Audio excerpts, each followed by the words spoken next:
BNP সবচেয়ে জনপ্রিয় একটি রাজনৈতিক দল। বিএনপি যতবার ক্ষমতায় এসেছে জনগণের ভোটে নির্বাচিত হয়ে ক্ষমতায় এসেছে, তাই বিএনপি বারবার নির্বাচনের কথা বলে, কারণ জনগণ এবং একটি গণতান্ত্রিক ধারাই হচ্ছে আমাদের আর সেই ধারাকে ভয় পেত বলে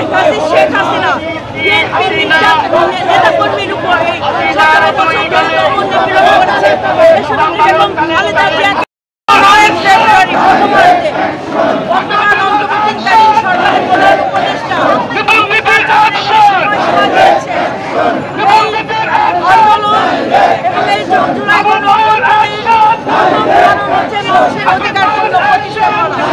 এখানে জনগণের অধিকারকে দীর্ঘ 17 বছর ধরে ফ্যাসিবাদ শেখ হাসিনা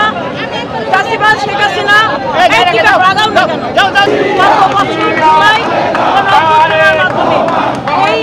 বিজয় র্যালিতে আজকে আমরা দেশ নায়ক জনাব তারেক রহমানের নেতৃত্বে সারা বাংলাদেশের জনগণকে ঐক্যবদ্ধ করে সকল রাজনৈতিক দলকে ঐক্যবদ্ধ করে এই জুলাই গণঅভ্যুত্থানের সফলতার প্রান্তে আমাদের মূল লক্ষ্য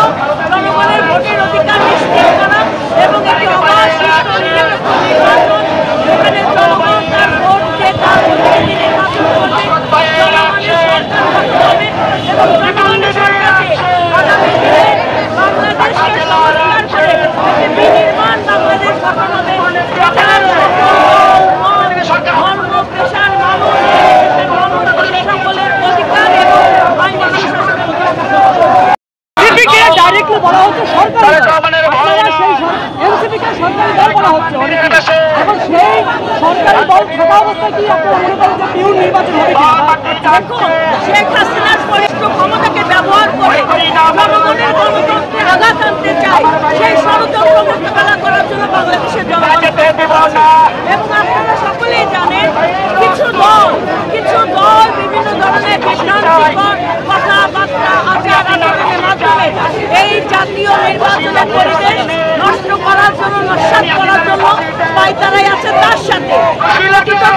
সরকারের দোষরা এই নির্বাচন এই অধিকারকে প্রতিষ্ঠার পক্ষে যদি বাধা হয়ে দাঁড়ায় বাংলাদেশ জাতীয়তাবাদী দল সহ সকল গণতান্ত্রিক রাজনৈতিক দল এবং